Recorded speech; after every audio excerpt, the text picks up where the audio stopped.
Hey everyone, welcome back to my YouTube channel. Radhe Radhe दोस्तों, कैसे हो आप सबका स्वागत है मेरे न्यू ब्लॉग में। कैसा रहा आप सबका दिन, त्यौहार, व्रत? इन दिनों सिर्फ फेस्टिवल्स ही हैं। तो पहले रामोत्सव, राम जन्मोत्सव, फिर बजरंगबली का जन्मोत्सव। बजरंगबली की जयंती के दिन कैसा रहा आपका पूजा पाठ? क्योंकि बहुत बड़ा दिन होता है बजरंगबली का जो जन्म दिवस है, वो काफ़ी बड़े स्तर पे लोग मनाते हैं अपने अपने हिसाब से। मैंने भी बजरंगबली की पूजा सुबह जल्दी से फ्रेश होके कर ली घर में। उसके बाद मैं सोची कि मंदिर जाऊंगी।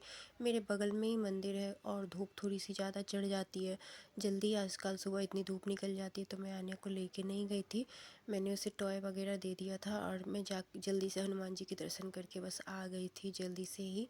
और फिर मैं उसको शाम में दोबारा गई तो मैं आन्या को लेके गई, क्योंकि धूप में बच्चे को ले जाना ऐसे सही लगा नहीं। और धूप है कि एकदम सुबह सुबह ही चढ़ के आ जाती है। ये प्यारे से क्यूट से मेरे बजरंगबली है। वहाँ शिव जी की मंदिर है, वहीं पे सारी देवी देवताओं की मंदिर है। बगल में पास में यही है, तो यहीं जाना हो पाता है मेरा अक्सर।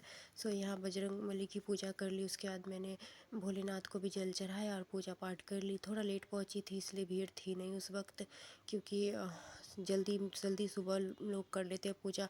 और भीड़ भाड़ में जाऊँगी, मुझे वक्त लगेगा, बच्ची रहती है ना, तो अकेले मैनेज करना दिक्कत होता है। इसलिए मैं थोड़ा डिले करके ही निकलती हूँ कि आराम से अपना पूजा कर लूँ और भीड़ भाड़ भी ना हो ज़्यादा।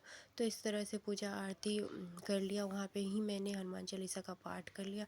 घर आ गई। फिर शाम के वक्त मैं दोबारा गई तो अन्य को लेके गई। थोड़ी सी लेट हो गई, तब तक हनुमान जी की आरती जो है वो हो रही थी, तो मतलब हो ही चुकी थी। उसके बाद देखिए अंदर कितने लोग, सामने तो सुबह से ज़्यादा भीड़ हो रखी थी। बहुत लोग, मतलब जो भी है ना बजरंगबली को, सब लोग ही मानते।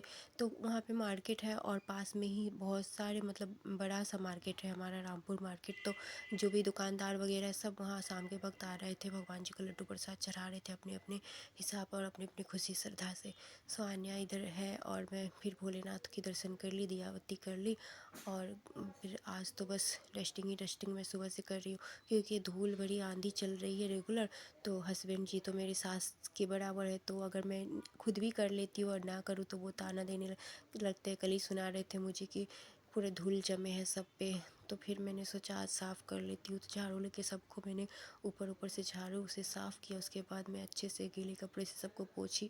फ़ैन भी मेरा गंदा हो गया है, लेकिन फ़ैन मैंने आज साफ़ किया नहीं, क्योंकि 2 कुर्सी ऐड करके जोड़ के तब करनी पड़ती है, क्योंकि थोड़ा ऊंचा है, कहीं गिर उड़ गई तो फिर दिक्कत। एट लास्ट मुझे ही करना पड़ता है, लेकिन हस्बैंड जी को बोलूँगी तो वो करेंगे नहीं, तो मुझे ही करनी पड़ती है। लेकिन आज मैंने नहीं किया, मैं करूँगी फ़ैन भी, क्योंकि मतलब वो किचन है सामने, किचन की जो भी धुआं डस्ट जो आती है वो सब फ़ैन खींच लेता है और वाइट फ़ैन जल्दी गंदे से हो जाते हैं। डस्टिंग क्लीनिंग की आज, बस करो और तुरंत ही फैल जाता है, क्योंकि अभी तो रेगुलर ये धूल और गंदगी वाली आंधी चल रही है ना। इसलिए ज़्यादा मतलब प्रॉब्लम हो जाती है। ये फ्रिज है ना, तो मेरा फ्रिज का टॉप साफ रह पाता है और इस पर तो इतने जल्दी डस्ट दिखने लग जाते हैं ना। और सामने सबसे दरवाज़ा खोली यही है, तो हस्बैंड जी सबसे पहले आएंगे और यही बोलेंगे कि देखो तुम्हारी डस्टिंग क्या हो रखी है। यहाँ कपड़े पड़े हुए हैं, मोड़ने के लिए बिस्तर फैला हुआ है। तो सबको एक एक करके मैंने ठीक किया पूरे घर। मतलब समझ ही नहीं आता है कि कहाँ से करूँ, किधर से करूँ। एक तरफ करती हूँ, दूसरी तरफ मेरी बेटी पूरा ही फैला देती है अपने टॉय। कितने सारे टॉय तो मैं छुपा देती हूँ, क्योंकि पूरा फैला देती है। उसे समेटते समेटते मेरी जान निकल जाती है। बच्ची है, थोड़ा बहुत दे देती हूँ, थोड़ा बहुत साइड में रख देती हूँ मैं, क्योंकि एक साथ इतना समेटने में ना, कहने वाले को हस्बैंड हो या मतलब घर पे आके, उन्हें लगता है कि दिन भर तुम करती क्या हो। एक औरत को ही पता होता है कि बच्चे के साथ मैनेज करना अकेले कितना मुश्किल होता है। उस पर से अगर समझने वाला समझे नहीं तो बहुत ही दिक्कत सी महसूस होती है मन में। तो यहाँ बिस्तर वगैरह साफ़ कर रही हूँ, पोछा कर रही हूँ, मैं झाड़ू कर ली हूँ, अब पोछा कर रही हूँ। पूरा घर को साफ़ सफाई की। आज थोड़ा लेट ही हो गया मैं, मतलब डेली डस्टिंग थोड़ा बहुत ऊपर से कर लेना सही है, लेकिन डीपली डेली तो नहीं हो पाता है मेरे से, क्योंकि एक काम होता नहीं है इंसान के पास। सो इधर की क्लीनिंग कर रही हूँ। ये अलमारी वगैरह पे सब पे डस्ट तो जम ही जाता है, तो थोड़ा बहुत जैसे हो, मतलब साफ़ कर लेती हूँ थोड़ा बहुत ऊपर ऊपर से। कभी कभी डीपली कर लेती हूँ। आप सब भी ऐसे ही कर पाते होंगे, मुझे पता है, क्योंकि अकेले मैनेज करना ईच एंड एवरीथिंग बहुत मुश्किल होता है। ऊपर से मेरे कपड़े की धुलाई, मेरे कपड़े धोने में तो मेरी जान निकल जाती है। मुझे हाथ से धोने पड़ते हैं, वॉशिंग मशीन मेरे पास है नहीं, तो उसमें तो इतना वक्त निकल जाता है कि मैं क्या बताऊँ। देखिए ऑल सेट हो चुका है, घर क्लीन हो चुका है पूरा।